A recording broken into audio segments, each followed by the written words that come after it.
You can find me on the internet at Clara Jean MC. That's my Twitter handle. That's a really awful way of putting that. Okay, let me start that again. You can find me on the internet on this random thing.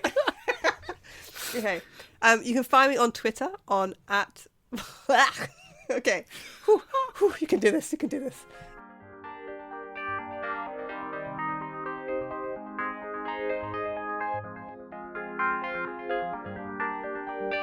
We made this.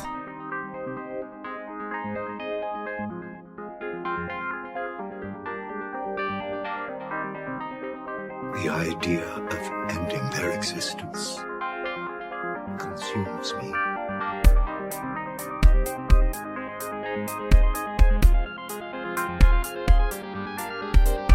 Hello and welcome back everybody to Observing the Pattern, your Fringe podcast on the We Made This podcast network. You can find us actually at our new and improved website, which is now changed to wemadethisnetwork.com.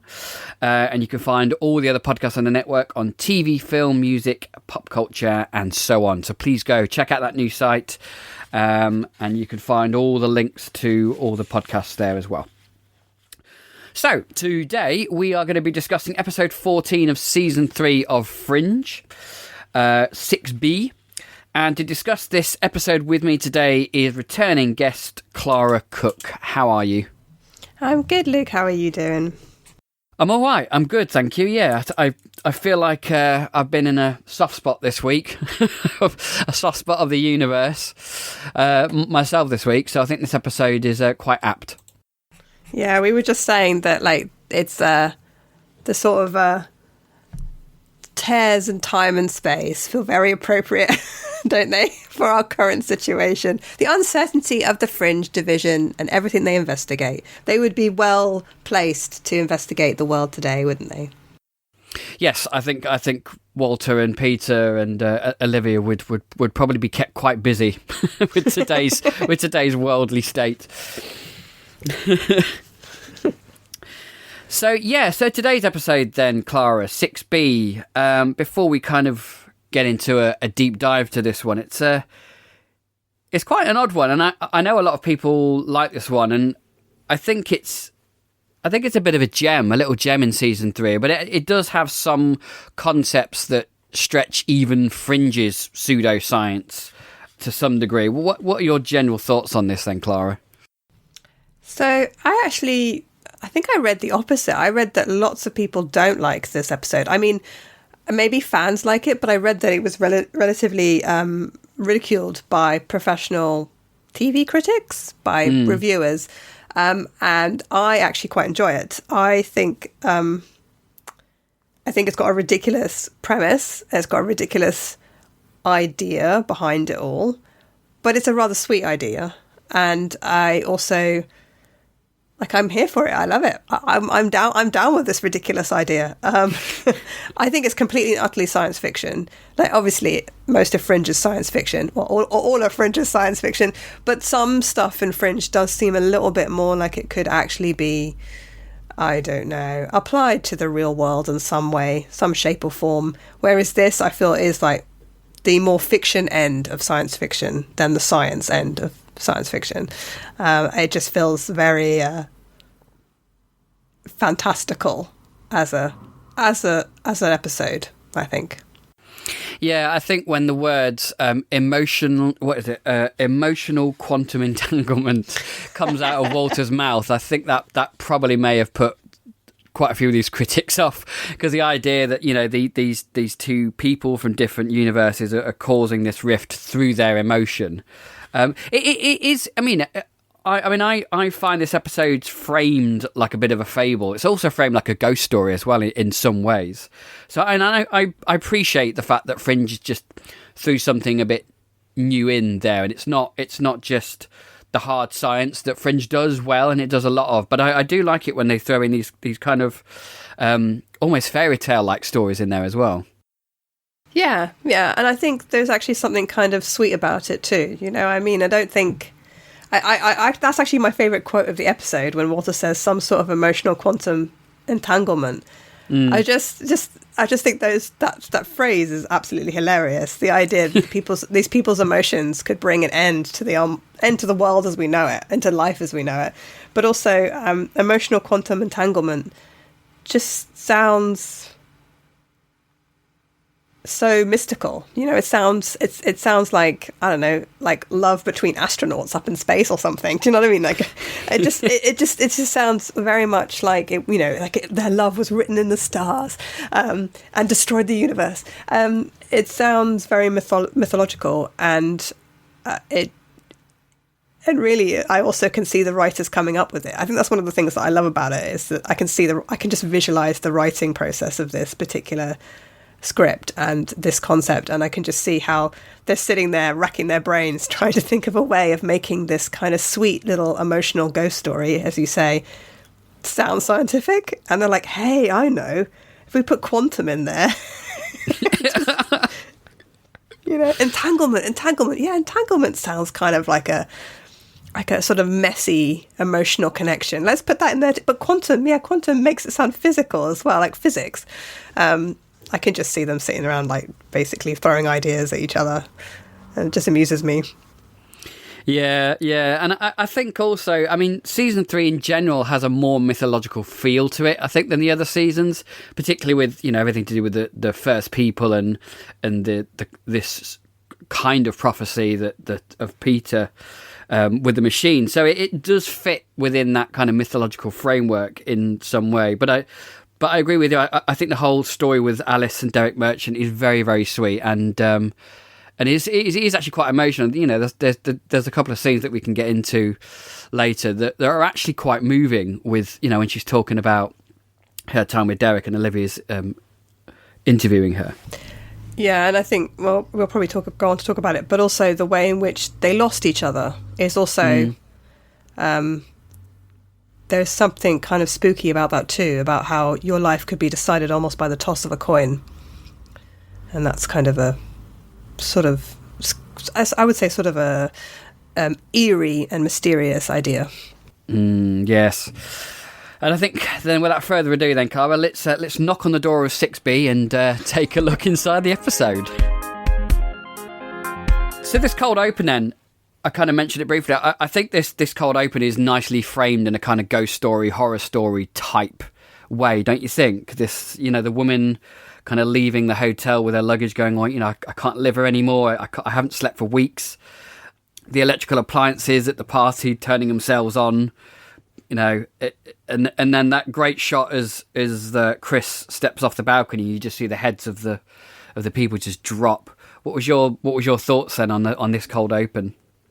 Well, yeah, I think the start of the episode is actually a little bit more horror-like than almost any other aspects of the episode. It is very ghostly, but I think the sort of visuals of the people falling from the balcony is horrible, and just kind of falling at different speeds as well.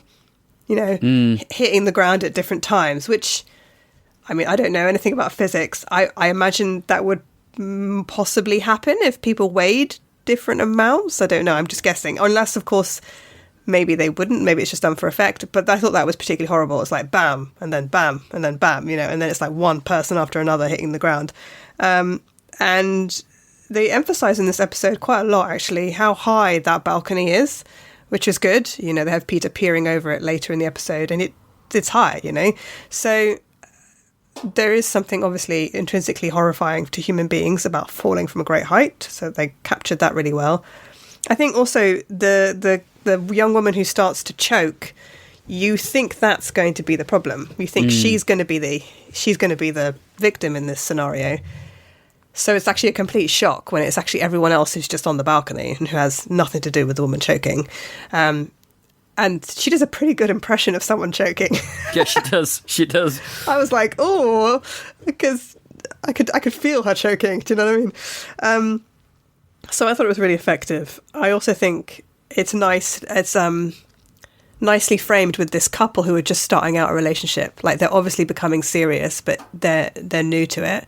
And obviously that contrasts with Olivia and Peter, and then it contrasts with the elderly couple that I'm sure we'll go on to talk about, who have been together for years and lost each other. So the whole sort of episode has these different couples in it and different sort of romantic entanglements. The one thing I would say, though, is Jimmy's hat, the doorman Jimmy. I mean, yeah. I just couldn't tear my eyes away from that hat. I was no. There's no need for him to wear a hat like that in New York City, is there? I don't think so, no. I mean... yeah. And it almost covers his eyes as well. So, like, you know, if he pulls it down his head anymore, he's just not going to be able to see anything. I guess it's cold out, but you'd think when all these people have fallen to their deaths, he would take his hat off. I don't know, but he doesn't. He's interviewed later wearing the same hat. Yeah, and it can't be that cold because all these guys were out on the balcony in their party gear, so they weren't wrapped up in coats and scarves. So why he's dressed like that, I don't know. Oh dear. But it did, yeah. Well, when you were saying about the young couple, it just kind of occurred to me that this episode literally has the journey of a couple. So it has the beginning, which is the young couple. It has the middle troubled period of a partnership, which is Olivia and Peter. Then it has the latter half, the latter years of that couple. So they do have the 3 stages of coupledom, if that's even a word. I don't think it is, but yeah, that just it is now. Kind of struck me when you were. It is now. Coupledom is now a word. But yeah, it just struck me that it is kind of the journey from the beginning of a relationship and then through the middle and then to the end when you lose a loved one. Yeah, and I think also it shows it shows what everybody's hoping for, isn't it? Right? Like I think that's what Olivia wants and what Peter wants. They want this wonderful relationship that this older couple have, and ultimately it's what the young couple at the beginning want. You know, they want to. You know, they're sort of talking about moving in together. It looks like they want to get serious. I mean, I guess everybody has different desires for their relationships, and you know, all relationships are different and unique, and they should be. You know, we should let people have unique and interesting different relationships. Not everybody wants to get married, but I think most people, if you ask them, they would want to be committed with a partner. I think most people want somebody that they can be with long term in some way, at least. And so that's what the older couple sort of symbolise, right? It's what this, you know, deep, trusting, loving relationship that would have lasted them the rest of their lives, if not for the toss of that coin, if not for electricity. It's kind of creepy and tragic at the same time, isn't it? That whole, you know, your life is decided by chance. But yeah, I mean, I'm quite glad though in this episode that we're now getting to the point where Olivia and Peter are starting to reconcile their situation, because it's kind of you know, it's been going on for quite a few episodes now, and it's been hinting at the rift between them and the difficulty that Olivia has working or even being with Peter. So it's nice that we're getting a closure to this section of the season and a closure to this period, this tumultuous period of their life. So I think if it had gone any more, it probably would have started to grate on me. So I'm quite glad that this episode kind of concludes that period. Yeah, you find they do. This is done in a lot of TV shows where they drag out a. I don't know. I mean, I call it UST. I'm sure many people call it UST, unresolved sexual tension. Yeah. Which, just every time I say UST, my husband thinks I'm talking about a sexually transmitted disease. I'm like, there's so much UST in this show, and he's like, a what? But it's one of those things that I think that people who podcast know what UST is, but people who just watch TV and don't analyse it don't know what it is. But a lot of shows do drag out UST, you know, and to the point where it becomes very frustrating for fans, and actually I would say not very entertaining for viewers. And I would say that Fringe actually does an interesting thing, which they do the brave thing, which is they take the plunge and they let their two main characters get together, and then go on to have, like, as you know, as we know, go on to have a very serious relationship. And I think a lot of people think that drama disappears, tension disappears once a couple are together, and then they split them up. otherwise known as Mulder and Scully and Chris Carter. Yeah. But I actually don't think that's true. I think you can have lots of exciting entertainment and drama with couples who are together. And I think, it's a bit of a shame that more shows don't do that. Yeah, definitely. And I think, even with Fringe, yes, they do end up together, but there's a lot of obstacles in the way. You have Faux Olivia being the main obstacle in season 3. Season 4, Peter doesn't exist. So that I forgot about that. Yeah. So he's erased from the timeline, and it's he only the memory and the love of Olivia kind of brings him back to memories, and then to time, and then to existence again. So that's quite existential and mythologically based, quite heavily on in season 4. And then of course in season 5 it's all to do with their daughter. So by this point they are together, they're a happy couple, they've had their child. So, but that's, like you said, it's more than a lot of other shows do. So it's nice. It is nice that they can create drama without having to split them up, and without having to have this tension going on season after season after season. Hello, X-Files, Chris Carter. Oh dear. But I do like that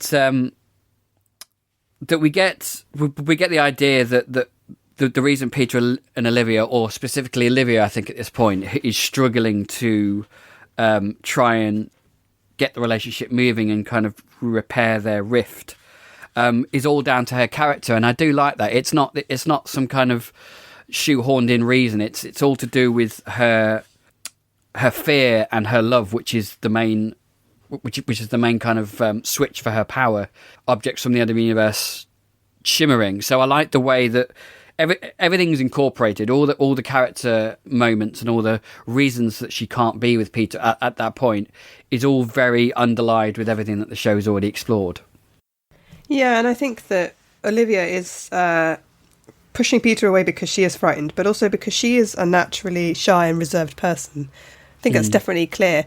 I think Peter's more comfortable with his emotions. He's a more open individual, and there's nothing wrong with the way Olivia is. She's just different, and I think that opposites often do attract in relationships, and this might be an example of that. Faux Olivia complicated everything, but I also think that Olivia herself might have trouble embarking on romantic relationships anyway. Aside from that, she also did have a boyfriend in season 1 that didn't end well. John Scott. So, yeah, exactly. So, I wouldn't be surprised if she's cautious and resistant. But she's definitely. I thought it was really, really in keeping with her character that she would be kind of frightened to embark on this relationship. But then on the other hand, though, the actor's so good looking, I was also like, Olivia. Olivia's very beautiful too. I was like, you guys, you're such a nice couple together. You're so pretty. I think it's time. But yeah, I think that I can see why she'd be nervous, Yeah, definitely. Her trust issues are kind of well deserved, as you mentioned earlier, with John Scott kind of betraying her, and even further back than that, with her as a child and the trauma she had with her stepfather. The reason why she's reserved and untrusting is very much there for us to kind of react to. We get introduced to Alice Merchant, played beautifully by Phyllis Somerville, wonderful actress, and I think she really brings a lot of depth and pathos to her character with very limited screen time. What did you think to her in general and her performance through this episode? Yeah, I think she's a really interesting character. I think she's a really interesting character because we get a lot of backstory on her marriage, it's. She sort of, even though she has got a huge amount of dialogue, she does really convey how in tune she was with her husband and how much she loved him, and what a rich and rewarding relationship that was, and how bereft she is without him.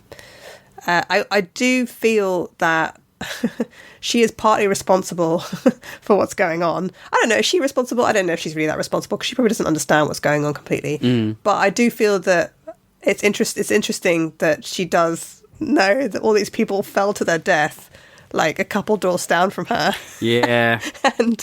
and yet she's very, very reluctant to help the police. I mean, I guess she she invites them into her house and they have, tea and everything. But yeah, it's also interesting how she doesn't seem to be frightened about what's going on either. Do you know what I mean? Like, she doesn't seem to, maybe towards the end, but she doesn't seem frightened that she's seeing her husband's ghost, which I think is an interesting idea, because in other things that you watch, people do often seem frightened to see ghosts of their loved ones, even if they are their loved ones. But she's not worried about that at all. No, and maybe that's to do with the fact that she feels comforted that she sees him. I mean, there's that moment where she's talking to Olivia and she talks about the first time she saw him, and she was basically just thinking, "Oh, I wonder what Derek wants for supper tonight." And it's that thing when you've lost a loved one, be it a partner or family member, and it's those things that kind of do jump into your mind, like, oh, I wonder if they'd like a cup of tea, and then you realise that they're not there anymore. And I think that when she saw him, I think it was a comfort to her, and also a reason to not let go, which is of course what's starting the rift between them, because both Alice here and Derek over there are refusing to let go of their respective spouses. But yeah, I really like the way Alice is played, and I like how their relationship is kind of Olivia's and Peter's wish fulfillment of what a relationship could be. I mean, Peter mentions in the house earlier on with Olivia that he saw what they could be, and it was beautiful. And I think Olivia starts to get a glimpse of how beautiful it could be by talking to Alice. Yeah, definitely. I think that their relationship, Alice and Derek's relationship, is put in the episode to contrast with Peter and Olivia, and also to show what Peter and Olivia's relationship could be. And I also feel like it's a metaphor as well for the episode itself. Could be a metaphor for grief. This whole overwhelming grief. I mean, there's one moment where Olivia sort of says to Alice, you have to let go, you have to let him go. And ultimately, grief doesn't work like that, does it, really? You don't just let somebody go and the next day you don't miss them, you don't think about them. Obviously, grief is this ongoing process that lasts probably for the rest of your life if you lose someone close to you. But there is an element of like having to move beyond the immediate stages of grief so that you can actually function and you can actually rejoin the world and actually live your life. And I think I was wondering a little bit if this episode could be a metaphor for that, because if Alice doesn't let go of this mirror version, this alternate version of her husband, then she's going to not only is she going to rip a hole in time and space, but she's going to not be able to function. Like, she's never going to meet anybody else. She's never going to leave her house. She's never going to, you can see that because she's spending time with her husband's, I say in quote marks, ghost.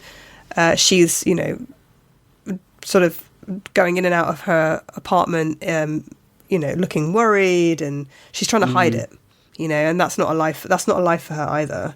So, but she does sort of say, I don't care, I just want to be with him. And I think that's probably also how people feel when someone really close to them dies, very immediately. Like, I just don't want to live, I don't want to be here, I just don't want to be in the world because I want to be with this person.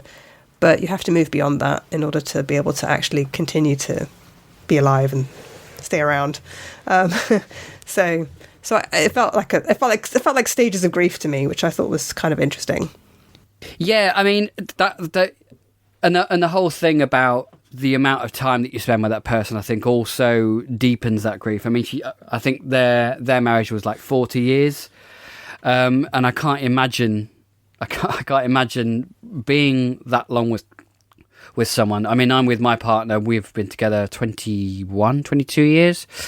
So even the thought of losing her is just, I don't know. I think my world would just completely fall apart. So, I mean, she's been together 40 years. I mean, you've had Prince Philip, who's died recently, and regardless of your thoughts on the royal family, a wife has lost a husband of 60, 70 years. I can't fathom what the grief would be like, losing someone that you spent that amount of time with and loving. Yeah, definitely. I think aside from all the stuff of like missing the individual, it's also such a massive change, isn't to your life, isn't it? It's like, and any big change is going to be traumatic or at least difficult. And so if you couple that with actually losing someone that you love and someone that you enjoyed spending time with and someone you relied on, you trusted and you cared for and, that you shared your life with, that's going to be really, really hard to deal with. So if they started showing up as like a glowing, like ghost in your living room, you might be like, you know what, come on in, man. I'm glad to have you home. I mean, what he was saying to her was, I miss you so much. And he kept on saying it, didn't he? I miss you so much. Yeah. Which I thought was really tragic and really sad. Like he's not saying anything else to her. He's not saying like, oh, you changed your hair, or what have you cooked for dinner, or or like it's so nice to see you again. He just keeps saying, I miss you. And that sort of aching sense of loss, that like absence of that person, it's like the feeling is just overwhelming of like, I just miss them so much. And I just thought it was really, really sort of poignant, but also very true to life. Even though he's in a total science fiction context, it was a very true to life kind of feeling, I think. Yeah, so I mean, we talked about it briefly at the beginning, and this notion of emotional quantum entanglement, and that these two, let's call them objects, with their people, but if you kind of work with Einstein's theory, or is it spooky happenings from a distance, I think he says, these two objects that basically work in the same way and they communicate with each other, but then applying this kind of emotion of grief as this conduit between them. I mean, do you think it works within the framework of Fringe, or do you think it might be just going a little bit too far, which obviously some of these critics thought it did because they didn't really gel with the episode? To be honest, I don't think it does work within the framework of Fringe. I think it goes too far. I think it does go too far. But, Fringe has already gone too far before this in numerous ways and different things and in different episodes. And I mean, we've actually talked about some of the episodes where Fringe has gone too far. And I seem to remember one of them to do with a monster that, I don't know, mated with one of Olivia's colleagues or something, but I can't remember the details now. But I blocked it out. But, like Fringe does often go like on the weirder end, weirder end of the spectrum of science fiction TV shows. However, so it does make this episode slightly ridiculous in the sense that you're watching it, you're interested, you're engaging with it, and then, they come up with this explanation, and then you're a little bit like, like, I mean, I felt bad for Alice and for Derek, but I was a little bit like, this is a kind of silly reason for why the two universes can communicate with each other, and it also takes away some of the peril. Like Walter's like, there's going to be a vortex, and I'm like just laughing because the vortex is caused by this elderly couple who want to see each other again. Do you know what I mean? Like, it's basically caused by like emotions, a vortex. But it's still a sweet idea. And sometimes I kind of love the ridiculousness of Fringe. That's one of the reasons why I love it. And you sort of just admire the writers for being so ballsy. They just sort of sat there and said, you know what, we're going to do this. And you're like, you are? And they're like, yep, we are. And then they did. It's kind of, I don't know, I think I kind of admire that. Yeah, I do as well, I think, actually. And I think, I think this episode thematically works very well because you use this idea of the physical rift in the universe being the rift between two loved ones, and that applies to Alice and Derek, but it also applies to Olivia and Peter. And season 3 is has done very well at linking cases they're doing and linking it thematically to either Olivia, Peter, or Walter. So I understand thematically, and it works thematically. It's just when you kind of stop to think about it. I mean, even Broyle says, so it's feelings that's doing this? I mean, even Broyle says it, and I think the writers might have had a laugh putting it in there because it's like, okay, you know. But yeah, I think it's a very sweet idea, and, you know, the actors throw themselves into it wholeheartedly, and for that, I think it kind of works. It's just when you stop to think about it, it just gets slightly ridiculous and silly. I mean, the ridiculousness sort of starts right at the beginning of the episode when this horrible incident, you know, happens where these people fall to their deaths. And then when they show up, Peter is just way too cheerful. Like, he's bouncing around on that balcony, you know. And then at one point, they sort of say, oh, they all fell together. And Walter says something like, flash mob. Like a flash mob. A flash... And I just laughed. Yeah, a flash mob of suicide. I mean, is it is it politically incorrect to make light of that? I mean, but it's just something that Walter would say, though, isn't it? Yeah. So I sort of feel a little bit. This is a horrible, horrible event. Can you imagine something like this happening in real life? Can you imagine something like this happening in real life? Like, if this actually happened, like in London, say, for instance, it would be a hugely horrible, tragic event that would be on the news and everything. So it happens, and I know it's a TV show, but it happens, and then they show up, and they're like, hey, how's it going? Oh, they're like, I wonder how these people fell through the... They all seem a little bit just too keyed up and cheerful about it. So the people who own the actual flat, the actual apartment where it happened, they seem pretty grief-stricken. Yeah. But... I think also it comes after this scene where Walter has prepared this romantic breakfast for Olivia. So it's a little bit of a sort of sudden change in tone. It's like, oh, let's have a romantic breakfast. Oh, let's go investigate all these people falling to their deaths. It's a little bit sudden of change of tone.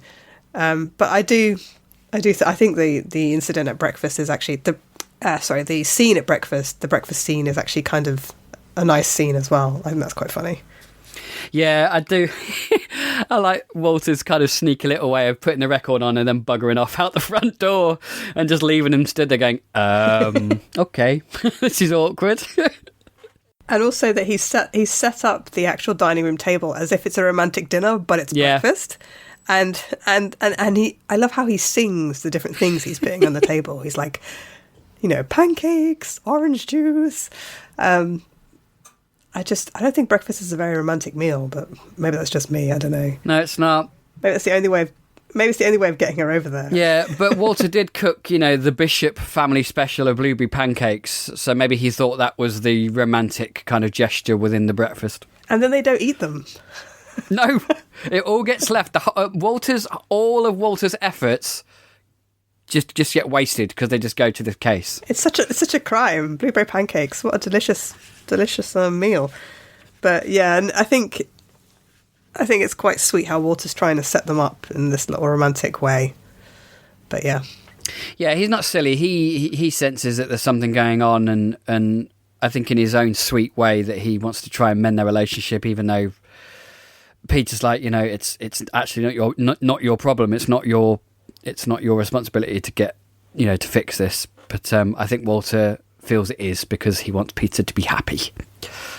So one aspect I think that this episode only touches on, and I think it actually could have looked at a little bit more in depth, is Walter's fear of having to do what Walternate has already had to do over the past year in the alternate universe. And it really...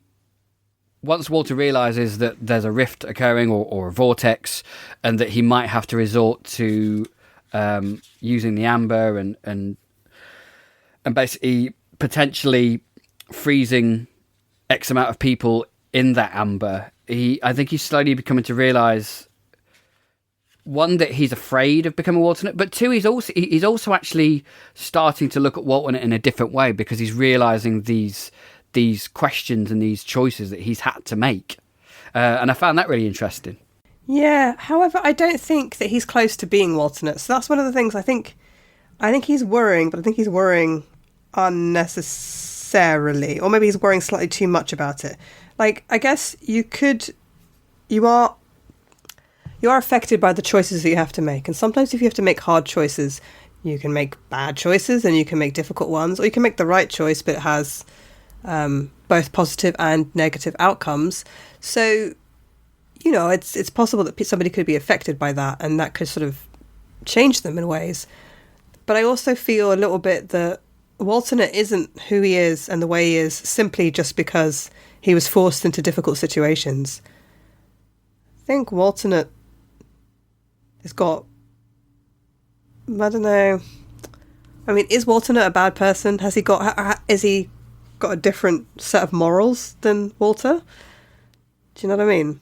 Yeah, I mean, it's when we go back to 1985 in the episode 1985, we don't get the sense that Walter is a bad person.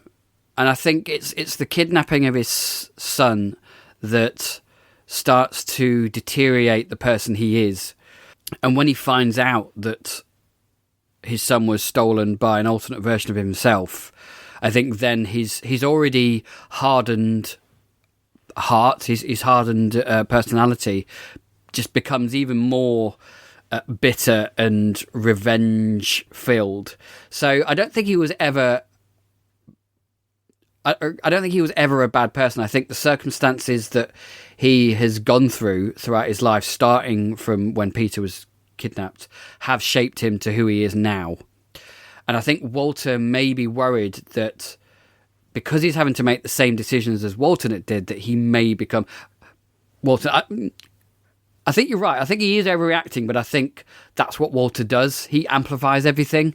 And, like, you know, all his snappiness to Peter and Olivia and to Astrid is all coming from that fear. I feel that, you're right about Walter over amplifying things. He does, like, if, you know, in the previous episode that we talked about, that we podcasted about, he was very fearful for Peter's safety, and he becomes almost overly protective and overly fearful.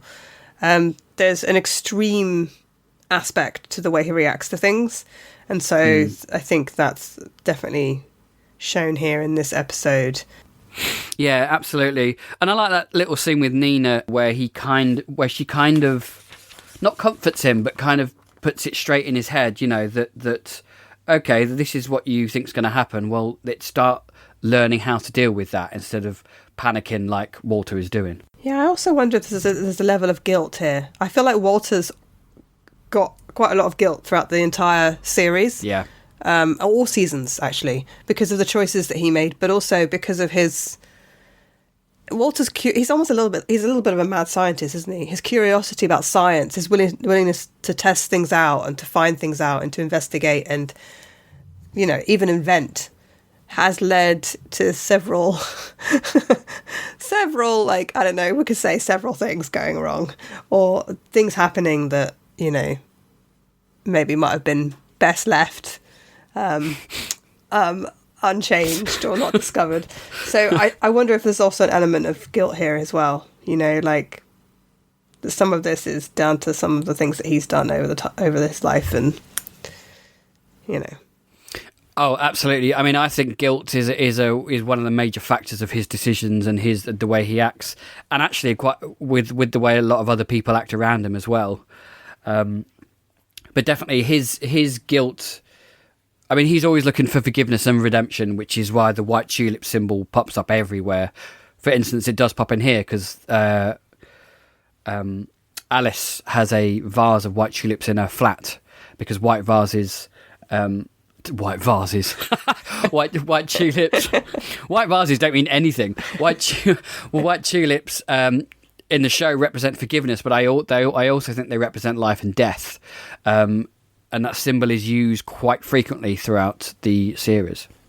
Yeah, definitely, and I think there is also some sort of spooky connection between, like, you know, this idea that if you just went into another universe, you could find that person that you've lost, and that is what Walter did, didn't he? He went into another universe, found the child that he loved and he lost, and you almost wonder a little bit if Alice could do that with Derek, you know, or Derek could do that with Alice. Yeah. There is that interesting point, though, where in the episode where, Alex does say, "You're not my husband," because she realizes Derek is a different Derek. But I also struggled with that. Yeah, because Derek has kids and she never had children. I also struggled with that too, because in previous episodes, Olivia said, "For Olivia and I are the same person. We think the same. We do things the same." So how different is your alternate to you, or how different is your alternate loved one to your loved one in this universe? And that brings us back to the toss of the coin. Like, the flipping of the coin feels like a twist of fate. Like, as if in an alternate universe, a simple or different outcome to an event could alter everything in your life.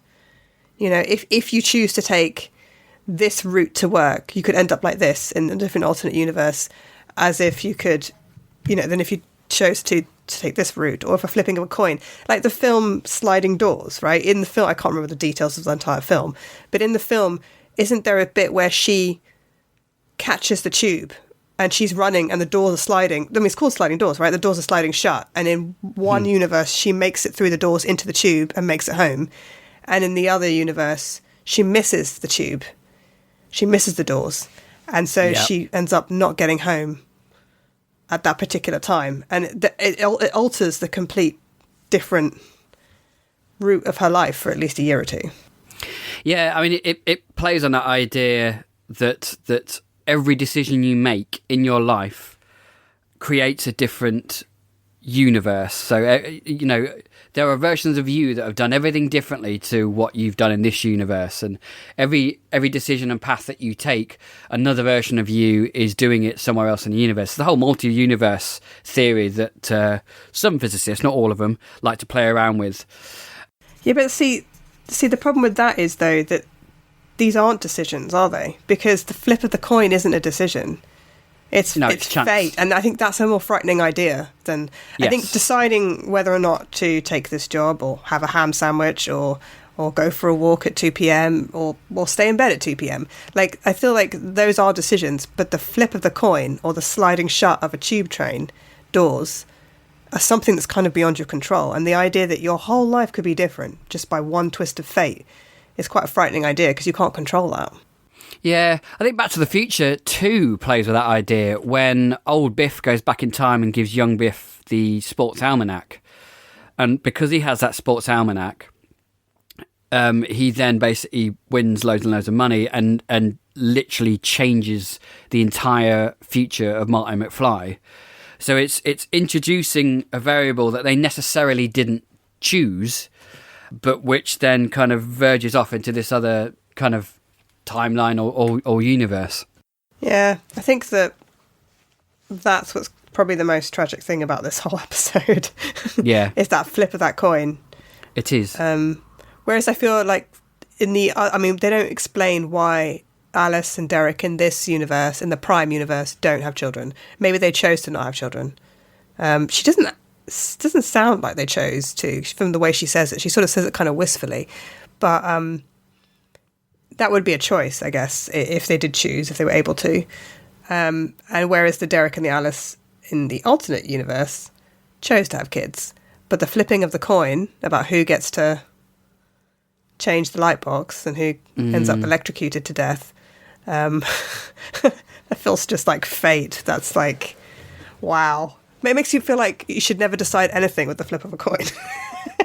Yeah, and it could also be a kind of metaphorical way of saying, you have a degree of control over your life through your choices, but you also have a degree of uncertainty in your life, which is where the flip of the coin comes in. So choice and chance both play into your lives, and there's some things you can control and there's some things that you can't.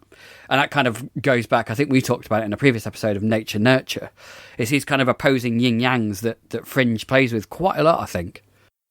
Yeah, and I guess that also does tie in with Peter and Walter, because Walter chose to take Peter from the alternate universe. But Walter didn't choose to lose Peter. His Peter. That wasn't, wasn't that fate? Wasn't Peter sick? Yes, he was, yeah. So... yeah, there's this whole this whole sort of kind of, I guess, TV show is a lot of it's based sorry, a lot of it's based on people's choices, but those choices have kind of been propelled into happening through, I guess, just random acts of fate sometimes. And I think that's where the observers come in, because the observers create events that alter certain things, or they will make sure that someone's in the correct place at a certain time to make such an event happen. And because they're in it's slightly paradoxical, because they're in the future, so they know, I mean, they don't see time as everyone else, and they don't feel time as anyone else. They don't see it as a linear, they're just kind of everywhere at once, which is just weird. It's like, that's quantum physics. That's weird. Time doesn't exist in this version, kind of thing. That's like the prophets in Deep Space Nine, which I could never wrap my hand around. Sorry, I could never. Let me start again. Which I could never wrap my head. Let me start completely again.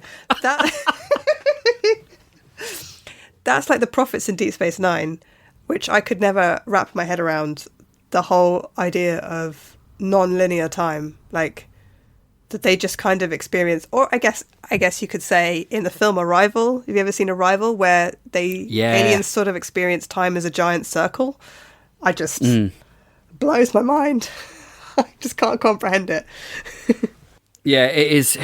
It's so mind-boggling, and whenever they start talking about the observers not experiencing time like that, it does lose me a bit.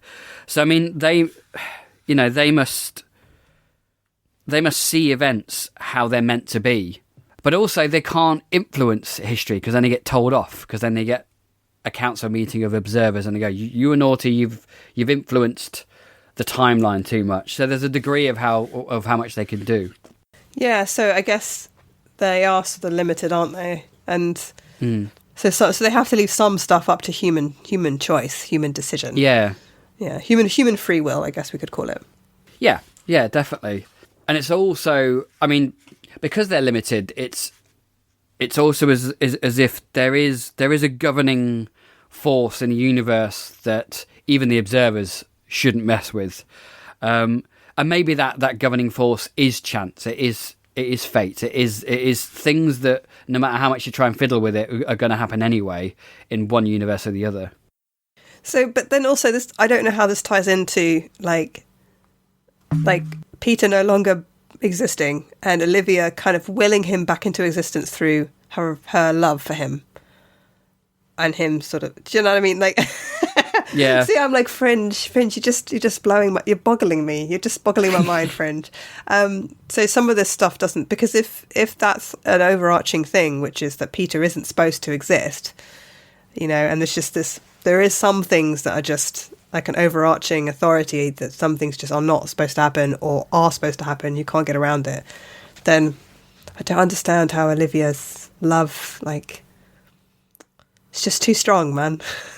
Yeah. They just the love that Olivia and Peter have for each other just sort of outruns time, space, fate, everything. It does. I mean, even I can't remember which episode it is, but Sam Weiss says that it's very, very important that Peter falls for this Olivia, and it's very important in regard to the machine and to the survival of this universe. So even he knows that their love is very important for some reason, for a certain reason. And I think to a degree as well that the observers know how important their relationship is as well. This whole framework is very mythological, and I think when you start talking, I mean, if you really, really talk deep about it, and we're starting to do that you do see the cracks in the sense of it. But I think as a kind of overarching mythology, it kind of works. Yeah, it definitely works. I mean, it's I don't expect Fringe to be completely to make every detail to make complete sense. Do you know what I mean? There's sometimes they have to make creative decisions for dramatic reasons, and sometimes those kind of contradict some other sort of plot decision that they made earlier or whatever. But in general, I feel like I generally feel like the show this entire show is very well plotted out by the writers compared to some other shows that I've seen, which I'm mentioning no names, but like, you know, maybe like crash landing on a plane at an island somewhere. I want to be careful about saying that because I know that we have a mutual friend who loves that show. But we do, yeah. Yeah, so stuff like that. Like some of those shows I find harder to deal with in terms of the twists and turns that don't seem to make sense in that narrative universe. But I would say the Fringe narrative universe is well plotted out and does make a lot of sense. I do feel that if this relationship between Olivia and Peter is so important and so essential for the safety of this universe, I can kind of see why Olivia might be nervous. That's a lot of pressure. Yeah, because she says that she's terrified that she can't fix this, that she can't fix their relationship.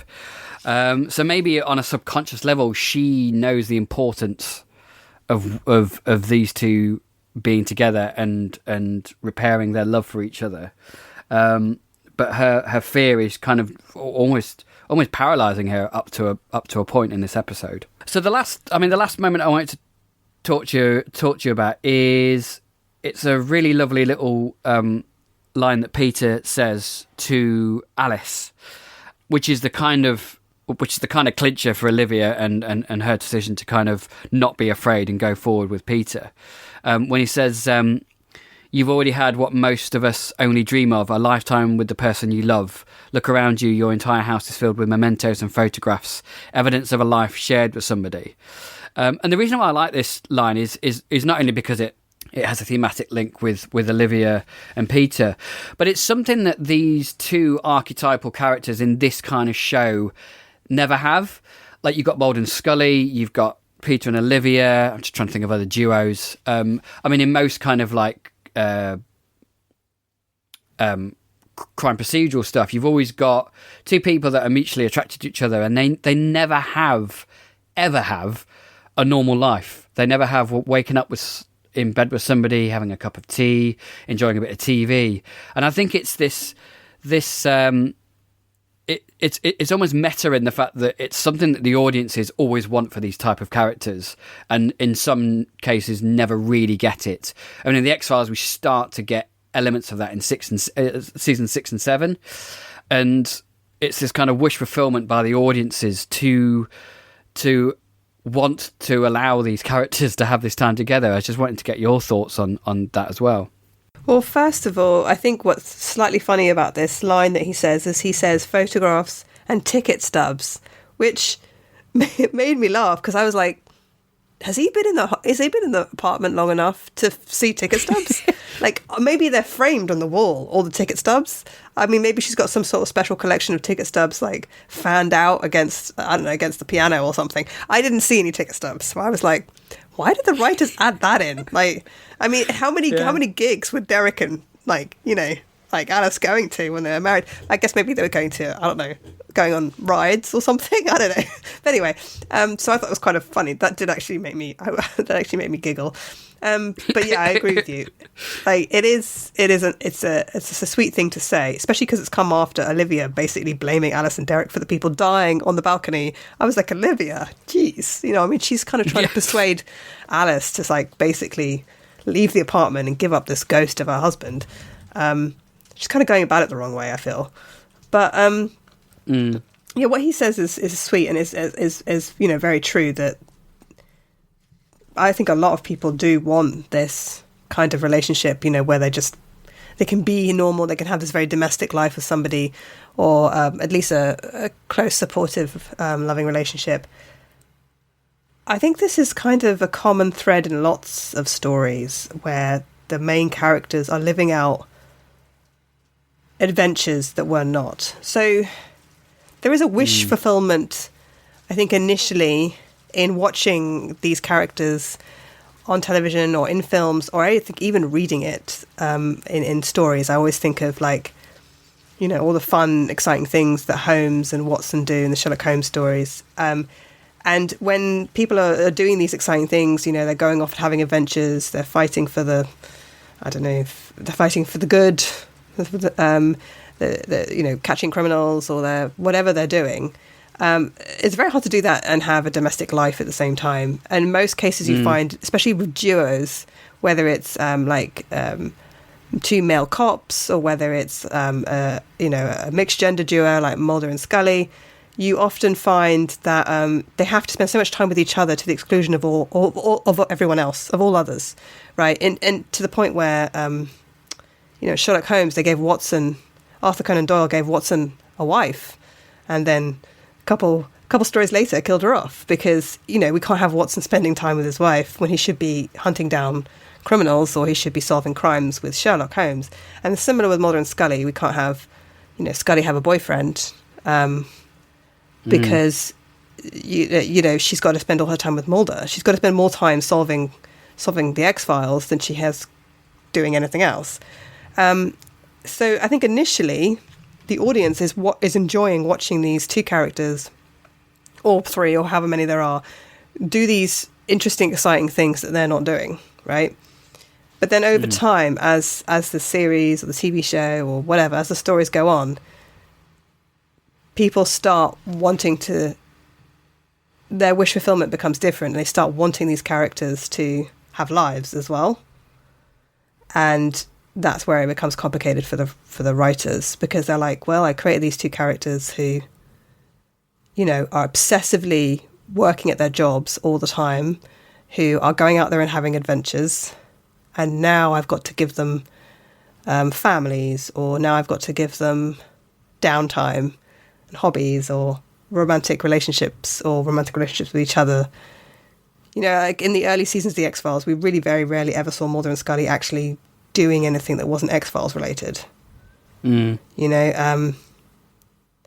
we started watching the show, we weren't watching a show about a husband and a father who's fighting crime. We were watching a show about a young man who had an obsessive quest and mysteries to solve. And over the course of the TV series, he stopped being that young man and he started to become somebody who we wanted to see, have a family and live a happy life. But that doesn't sort of tie in with what we originally wanted when we first started watching the show. Do you know what I mean? Yeah. So I think that's kind of a difficult thing for writers to balance. And I don't know what happens and where it happens. At some point in the franchise, something clicks and fans start wanting to see something slightly different. Yeah. And I do like the last scene with Peter and Olivia, and it's a nice moment. Although I have a pickle with them though. Like, Olivia arrives at Peter's house with a really nice what looks like a really nice bottle of whiskey. They have one sip. I don't know. They want to be in love again and consummate that love. They leave the whiskey, which it must be really good whiskey. I would have finished the whiskey and then gone upstairs. Okay, so I had a completely different reaction. One, when Olivia talks about the bar earlier in the episode, she's like, I don't really fancy doing shots. I was like, Olivia, I just wondered how much of a hard drinker Olivia was, because I was like, does she only associate bars with drinking hard liquor? Because I would associate a bar with like going in, maybe having a beer, a Coke, like some fries, and I guess maybe bars in the US aren't the same as pubs in the UK. I don't know. But so that was one thing. I was like, do you think all these bars serve is just shots of hard liquor? And then she shows up at his house with a bottle of hard liquor.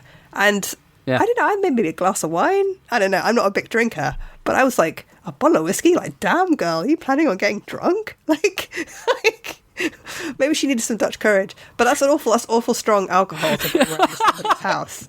I mean, I'm married, so I don't date people, but I think I would be a little bit surprised if a man showed up to my house with very expensive whiskey. I'd be like, I'm sorry, I'd probably drink 2 shots of that and be drunk. Is that what you're trying to aim for? Like, is that what you want? Yeah. But, I mean, I guess each their own. TV characters, in TV, people drink a lot of whiskey, don't they? And they do. It always looks delicious. And then whenever I try whiskey in real life, I'm like, damn, this is disgusting. Yeah. Yeah, it always looks really nice. It's like, oh, I could do with a glass of whiskey. And it's like, actually, no. I want a glass of wine or a beer, actually. I I do. I think that the very last scene in the episode, though, is sad because it's Derek looking at a photo album of his Alice, his Alice, who's obviously no longer here anymore, no longer there. She's sadly dead. And that's an interesting scene to end it on. It is, because I mean, I got the sense, I don't know about you, but I got the sense that our Alice has let him go, perhaps not completely emotionally, but in a sense that it closed the rift. So she has, in a sense, let him go. But I got the sense that he's not ready to let her go yet. Just the way he was kind of looking at the photo album and not really being able to keep his eyes off it. But that was, I mean, that was my take on it. But I'm interested to hear yours.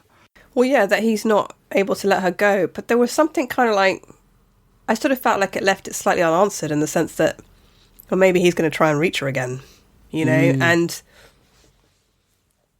I think that, I think also as well, I think the Alice in the Prime universe didn't really understand what was going on, initially at least. Whereas it sort of implies that this Derek might have known, because, or at least known that something was up. Because when the Fringe division come by to see him, he acts like he doesn't seem surprised to see the Fringe division.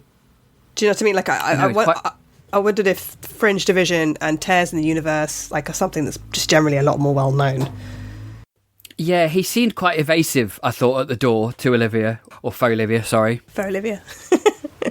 Faux Olivia. Yeah, he seemed quite evasive, and a bit kind of like, you know, he knew something had happened, but he wasn't willing to kind of share it with her. But he was definitely, I don't say dodgy, that's the wrong word, but he was quite, yeah, he was quite wanted to get her off his doorstep pretty quick. I mean, there is that nice line that Alice say, where she says something like, you know, who's to know what could happen? You know, if we don't know what's going to happen, or we can't explain this, you know, who's to say I won't see him again someday? But she doesn't mean through the universe, through the alternate universe. I think she means like after death or something. But that's kind of nice because, you know, I mean, who's to know? You know, who's to know what happens when you die? You never know. You might end up seeing your loved ones again. Nobody knows. No one's come back and told us. So, exactly, yeah. You know, so, and I think that is quite a comforting thing to people, to think that some sort of remnant of their loved one is still around there somewhere for them to, you know, encounter someday, I suppose. Yeah. I also remembered when you said no one's come back and told us yet, there's a scene where Walter talks about how him and William theorise that you could capture the energy of a human body after their death using what he calls soul magnets. And it's interesting that this is mentioned here because in a few episodes' time, we're going to get probably one of the wappiest things that Fringe has ever done when William takes possession of Olivia's body through the soul magnet. Hang on, is that the episode where they poke out a bullet from Olivia's brain with a skewer? No. That's a different episode, isn't it? Yeah. What happens is William was actually quite successful in putting his soul in these soul magnets, and at the will reading, he gives Nina a bell, and I think it's Peter for some reason rings the bell, and that basically activates William Bell's soul leaping into Olivia's body. So for 2.5 episodes, Olivia is William Bell. Anna Torv is playing Leonard Nimoy, essentially. Oh, I remember this. Yeah, I remember this. Yeah, this was weird. Yeah. This was weird. This was very weird. I mean, yeah, we've talked about emotional quantum entanglement being weird.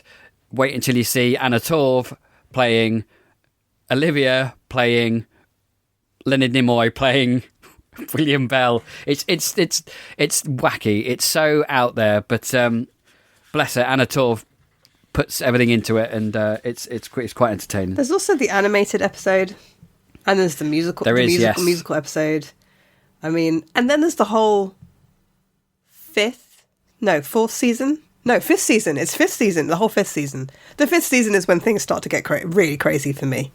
Like, yeah, when I feel like the ship sort of just flies off the planet and goes off into the ship. Like the train leaves the station and disappears into I don't know, the boonies. I don't know. Like, I mean, I don't even know what the phrase would be, but it feels like everything goes crazy for me. I remember watching the 5th season for the first time years and years ago and being like, what is going on?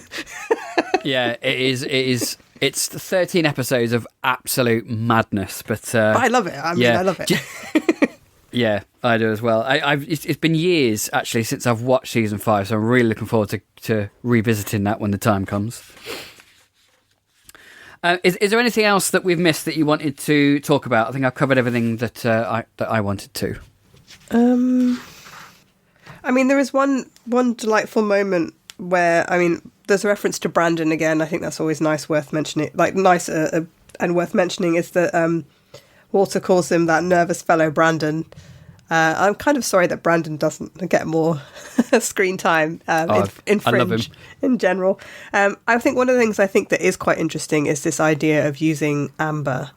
It is a similar thing to, as we've seen in many shows, where characters are going to have to use a tool that is less than perfect and precise to prevent something, to stop something. But it's like, do the ends justify the means? Do you know what I mean? Like, it's almost a little bit like that the ramifications of using this particular weapon or this particular tool is going to end up possibly being worse than if you do nothing. Or maybe not necessarily worse, but it's going to be bad. And so that harks back to one of the first ever Fringe cases where there's a busload of people in season 1 that are caught in amber, aren't they? Yes. Yeah, and so that's kind of harks back to that in the sense that they're talking about possibly using amber again, and they're worried that, you know, they won't be able to control it and it will just take out whole blocks of Brooklyn, and, you know. It's an interesting concept, this whole kind of deterioration of the universe and using amber to kind of plug the hole. I think me and Brooke have talked about this before, where we equate it to the global crisis, to the global climate crisis and climate change and climate degradation. And, you know, instead of actually looking at the problem head on and actually fighting it head on, you have all these government policies and action plans that are literally just plugs. They're literally plugs that will work for a while, and but you know, as it gets worse and worse, it will just deteriorate even more. And, you know, recycling is seen as a way of fighting plastic pollution, but recycling is only a temporary solution. So we kind of equated it to that. So the kind of degradation of the two universes is climate change, and amber is the quick solution, the quick plug, but it will only last for so long. Yeah, and it only lasts for so long, but it could also be quite dangerous and damaging in the process of using it as well, which I think is one of the things they're very worried about. I was kind of tempted. I mean, I don't want, obviously, the characters to die and the universe to break apart, but I was kind of curious to see what a vortex would look like. Yeah, I mean, we got a little glimpse of one under some water at the very beginning of the episode in the previously on, but I'd like to see one actually in the atmosphere, like actually not underwater, so it looks like a whirlpool, but actually in the air. That'd be quite interesting.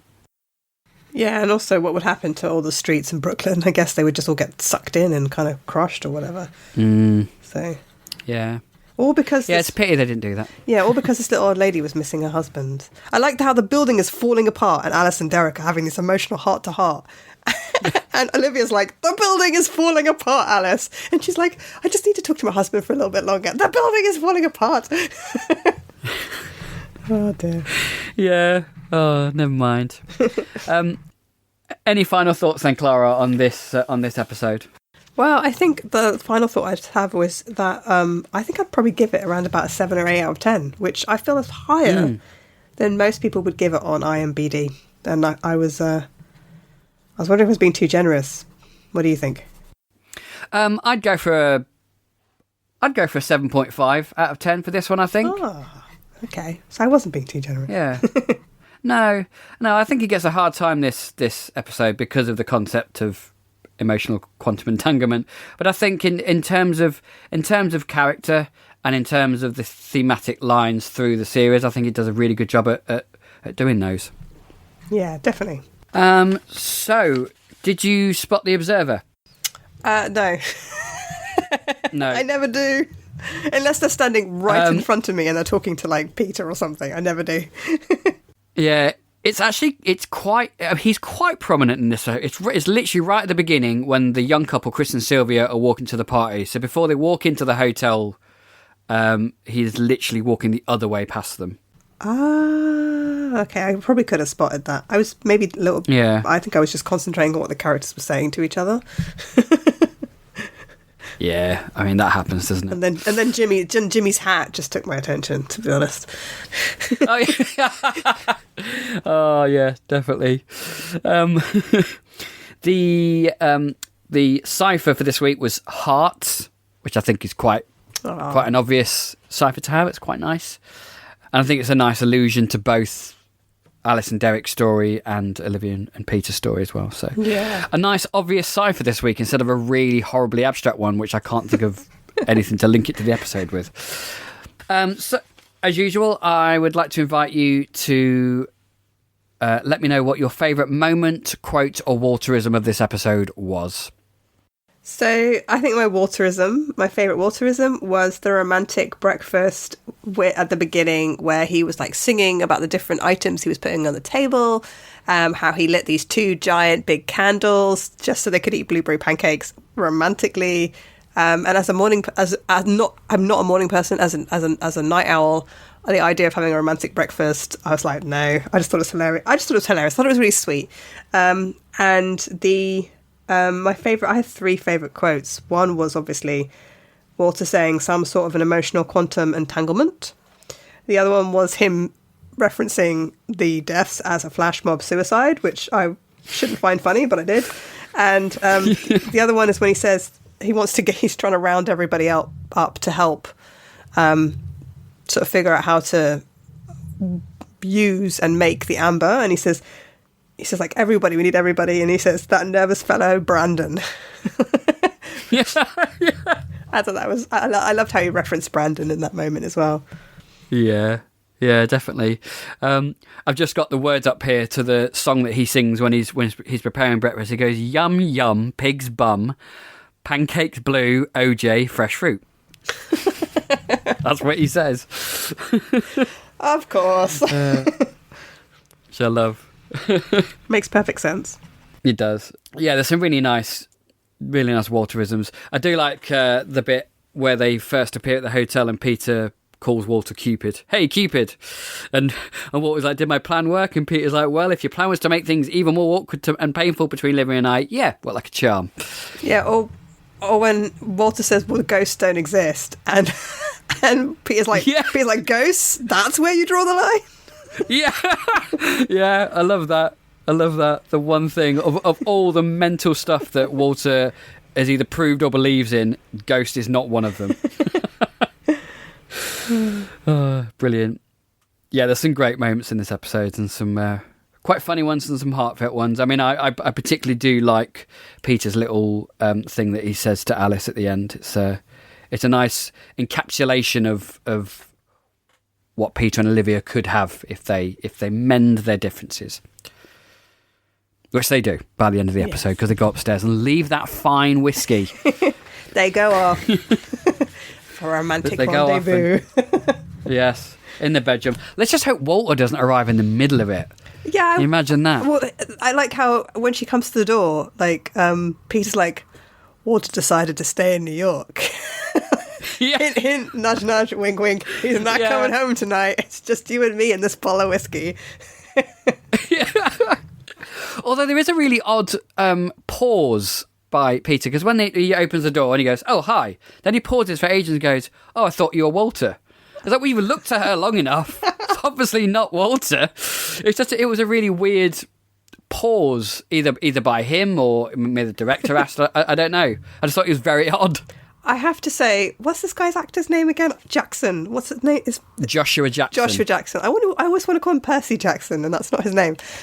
Joshua Jackson, I have to say, he does a man being in love very well. Every time he just looks at Olivia in these scenes, he's just like really gazing at her with like this real sweet look on his face. And I actually wrote in my notes, Peter is so in love with Olivia. I was like, and now kiss, please kiss. Because I just thought, Joshua Jackson does a really good job at just kind of gazing at her romantically, which I thought was kind of sweet. Whereas Olivia looks pained for a lot of it, I think. Yeah, she does until the last scene with them, actually. Yeah. And also I think because Peter's experienced a version of what they could have already with faux Olivia, I think that also increases that kind of heartache and want for her anyway. Yeah, definitely. Okay, so I think we talked quite in depth about and gone off on various tangents today about 6B, but there's a lot of stuff, a lot of themes you can kind of dig in and talk about with this episode. So I believe that is you for season 3. Yeah, that's it for me for season 3. I wait with bated breath for season 4. Oh yes, definitely. We'll definitely have you back on for a few episodes again. In the meantime, Clara, where can people find you on that there internet? You can find me on Twitter at Clara Jean MC. That's my Twitter handle. I also run a podcast, which is a podcast that is called The Tales We Tell, which is devoted to talking about women and gender in film, television and fiction. And you can find that on Twitter at The Tales Podcast. You can also find The Tales We Tell on Spotify, iTunes, where you usually get your podcasts. Awesome. Thank you very much. Please go and check her podcast out. It's really good, actually. I do listen to it. It's a really good, really good listen. You can find me personally on Twitter at Luke_Winch. I'm involved in various other podcasts on the We Made This network. I co-host 2 Star Trek podcasts, one with Kurt North, which is called Make It So, which covers the Star Trek Picard TV series, which will hopefully be with us probably end of this year, beginning of next year. I also co-host with Craig McKenzie Rarely Going, which covers the animated series Lower Decks. That starts in August, so we will be back for that. And also, when's this airing? July. Yes. Also, I will be hosting a podcast called Now, let's get this right. Filmosophy, which basically covers the works of a certain director. At the moment, I am doing the works of director Michael Mann. So you can find me on there talking about all his films with various guests. Yeah, and that's where you can find me. So I've been your host, Luke Winch. I forgot to mention that at the beginning, but there you go. I'm Luke Winch. So next episode will be Subject 13, and until then, take care, and we shall see you over here. Observing the Pattern was created by Andrew Brooker and Tony Black, and is produced by Tony Black and Luke Winch for the We Made This podcast network. Please subscribe on Apple Podcasts and leave us a 5-star rating and review to help more people find the show. You can find the podcast on Twitter at the OTP Podcast and on Facebook by typing in Observing the Pattern. You can also find We Made This on Facebook and on Twitter at We Made This Pod, where you can find shows on film, TV, music and broader popular culture. Also check out our website, wemadethispod.com. Thanks again for listening. Elsewhere on We Made This. Frame to frame. I do find that on Please Mr. Kennedy, it always tickles me when Adam Driver pops up. Yeah. I think that the ridiculous insertions that he has in the song is what makes it. Outer space. Outer space. Just all that. It's just absurd. I just love it. Is very kitsch. And then you've got that. Yeah, I just love the oh no, he just throws in things like that.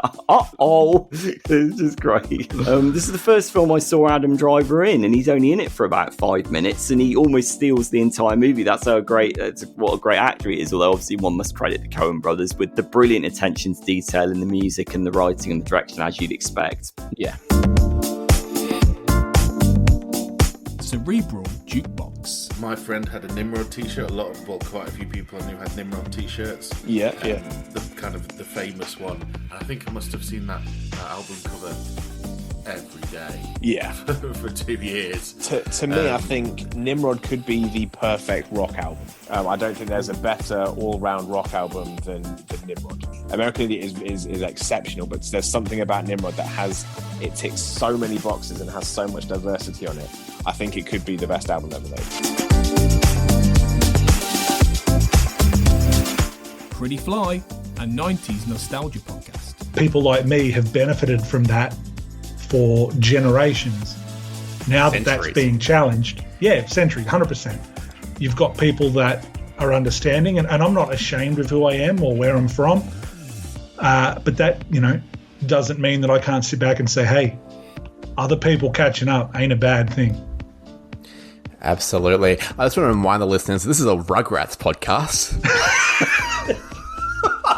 This has got deep and serious at the moment. Check out all of these shows and more on the We Made This podcast network.